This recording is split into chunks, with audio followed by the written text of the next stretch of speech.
Konten tugas. Assalamualaikum warahmatullahi wabarakatuh. Nama saya Nova Fiansyah, NIM saya 13200-177. Tugas hari ini yaitu arsitektur komputer. Materi yang diberikan yaitu menjelaskan tentang memori internal dan memori eksternal yang berisikan pengertian, jenis, fungsi, manfaat, dan teknologi yang digunakan di era sekarang. Langsung aja ke pengertian. Yang pertama saya akan bahas tentang memori internal dulu, terus habis itu memori eksternal. Banyak sekali penjelasan tentang memori internal. Di sini saya akan menjelaskan memori internal menurut saya. Memori internal adalah memori yang menyimpan program dan data yang sedang dikerjakan oleh CPU komputer. Dalam sebuah komputer yang digunakan sebagai CPU adalah satu atau beberapa mikroprosesor. Jika komputer menjalankan suatu program, memori internal akan terus-menerus berhubungan dengan CPU. Karena itu, memori yang digunakan sebagai memori internal harus cukup cepat agar mampu mengimbangi kecepatan CPU. Oke, itu penjelasan pertama. Jika ada yang belum paham, ini penjelasan kedua. Penyimpanan internal adalah sebuah penyimpanan yang dapat diakses langsung oleh prosesor. Jenis memori ini biasanya terdapat di dalam sebuah perangkat jadi tidak terlihat. Misalnya gini, di HP kalian itu kan ada yang namanya penyimpanan internal. Itu tidak bisa dilepas. Itu bisa dilepas tapi harus menggunakan alat. Maksudnya tidak bisa dilepas secara langsung gitu. Nah, itu terpasang di mainboard atau di dudukan dalamnya, itu otomatis tidak terlihat dari fisik luarnya gitu. Contohnya begitu. Kalian sudah paham tentang penjelasan memori internal? Sekarang masuk ke jenis-jenis memori internal. Memori internal kalau di HP dan PC itu hampir sama. Kalau di PC itu yang pertama ROM. ROM adalah singkatan dari Read Only Memory, merupakan sebuah memori pada komputer. Fungsi ROM adalah sebagai pengingat aktivasi yang sedang dilakukan saat komputer berjalan. Meskipun komputer tidak dialiri listrik, ROM ini akan tetap berjalan. Pada umumnya, ROM ini sering disebut juga sebagai firmware atau juga BIOS, dan orang-orang masih tidak bisa melihat perbedaan RAM dan ROM. Itu biasanya terjadi di counter HP gitu. Mas, RAM-nya yang besar gitu. Salah itu cuy. Harusnya kalau itu bilangnya ROM-nya. Ya, ROM itu kalau di HP itu penyimpanan internal ya. Ingat, itu penyimpanan internal. Kalau penyimpanan internal itu nggak ada firmware-nya, itu nggak hidup.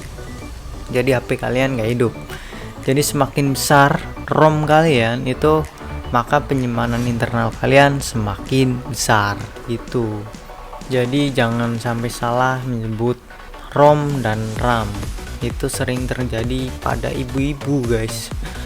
Ini RAM-nya terlalu kecil gitu. RAM-nya 16 GB itu kecil katanya. Next. Yang kedua, CMOS. CMOS adalah baterai yang terpasang di motherboard komputer. CMOS merupakan bagian dari ROM. Ya, ini saling berhubungan lah.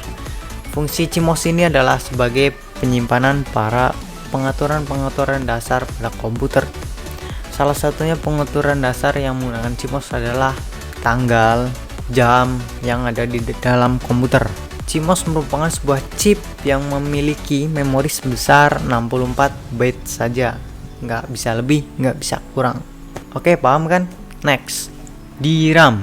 DRAM merupakan jenis RAM yang sering dilakukan penyegaran oleh CPU. Fungsi dari DRAM ini adalah menjaga memori pada RAM tidak cepat menghilang sehingga dapat dilakukan secara terus-menerus. DRAM juga singkatan dari Dynamic RAM. Next. RAM. Siapa yang tidak kenal RAM? Nah, itu ROM dan RAM. Sekarang RAM. Memori RAM sudah dikenal sebagai memori yang paling dikenal pada dunia komputer maupun handphone. Fungsi RAM adalah menyimpan aplikasi atau software yang sedang dijalankan. pada komputer atau handphone. Bisa dibilang ini RAM itu menampung sebuah data-data aplikasi yang dijalankan. Misalnya kalian buka Facebook, terus kalian buka WA, terus kalian buka Instagram, nah itu otomatis penyimpanan cacenya itu akan menyimpan di RAM. Jadi semakin banyak buka aplikasi itu maka cacenya semakin besar gitu. Paham kan? ROM dan internal itu beda. ROM dan RAM itu beda, maksudnya itu. Oke, next. SDRAM. Mungkin kamu mengira ini adalah versi mini dari RAM. Sebetulnya SDRAM merupakan bagian selanjutnya dari DRAM. Keunggulan dari SDRAM sendiri adalah sisi kecepatan dibandingkan dengan DRAM. Jadi ini versi versi barunya dari DRAM. Ini SDRAM. Oke, next. Fungsi utama dari penyimpanan internal atau memori internal yaitu sebagai pengingat data-data atau program-program yang pernah digunakan saat komputer atau laptop sedang berjalan, atau HP lah yang sedang berjalan. Maka dari itu, jam yang ada di komputer, HP, dan laptop, memorinya akan tetap disimpan meskipun komputer dalam keadaan mati atau HP kalian keadaan mati. Kalian pernah kan matikan HP kalian terus nyalakan jamnya masih berjalan, yaitu masih lanjut. Nah, itu fungsi utama dari memori internal.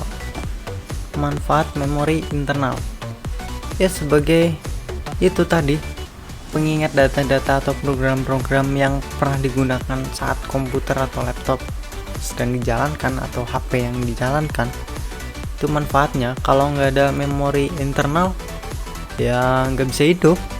Jadi kalau di HP itu memori internal itu untuk menyimpan firmware atau ROM, sedangkan kalau di komputer untuk menyimpan data atau yang berhubungan dengan program, yaitu yang di CMOS, yang di ROM, yang berhubungan dengan firmware juga.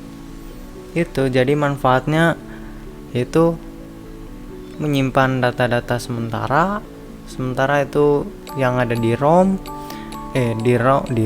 di RAM, maksudnya di RAM itu menyimpan data sementara. Jadi jika komputer kalian mati, otomatis aplikasi berhenti.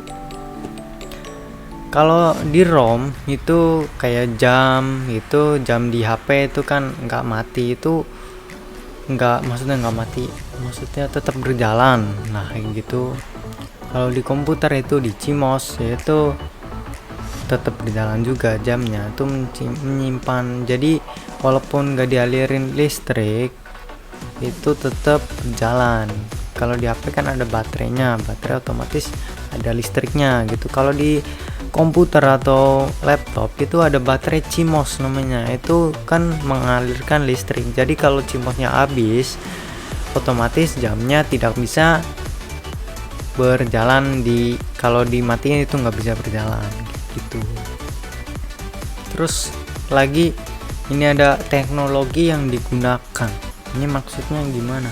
Berarti teknologi yang digunakan yaitu teknologi alat komunikasi, teknologi digital era sekarang, itu semuanya menggunakan memori internal. Misalnya saja modem WiFi itu menggunakan memori internal.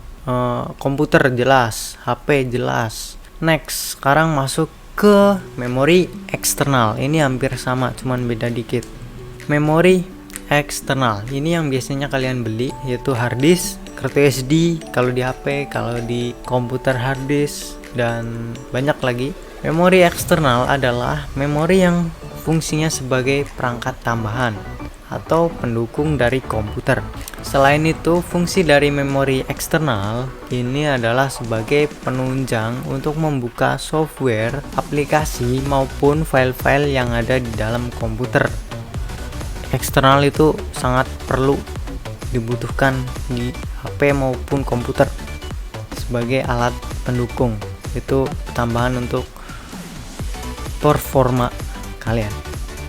Jenis memori eksternal yaitu tadi kartu SD, SD card, hard disk, floppy disk, flash disk, compact disk, SSD ini ada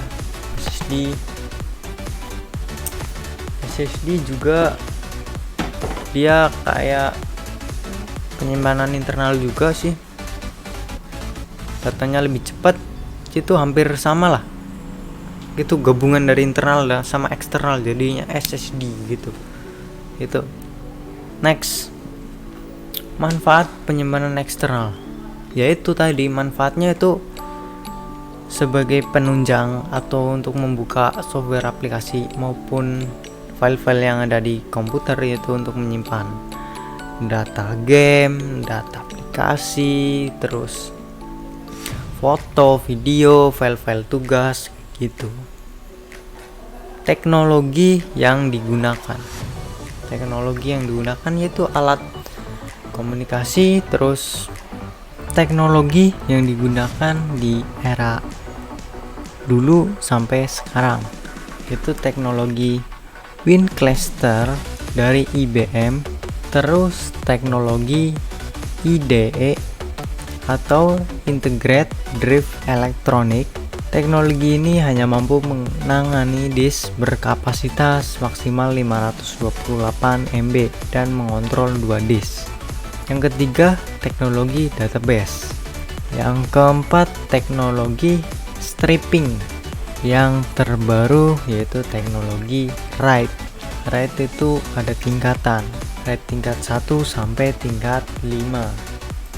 Terima kasih sudah menonton video ini. Semoga bermanfaat. Maaf jika ada keseliruan atau kesalahan pada video ini. Itu tadi penjelasan tentang memori internal dan eksternal, yaitu berisi pengertian jenis, fungsi, manfaat, dan teknologi yang digunakan. Oke, see you next video. Begin.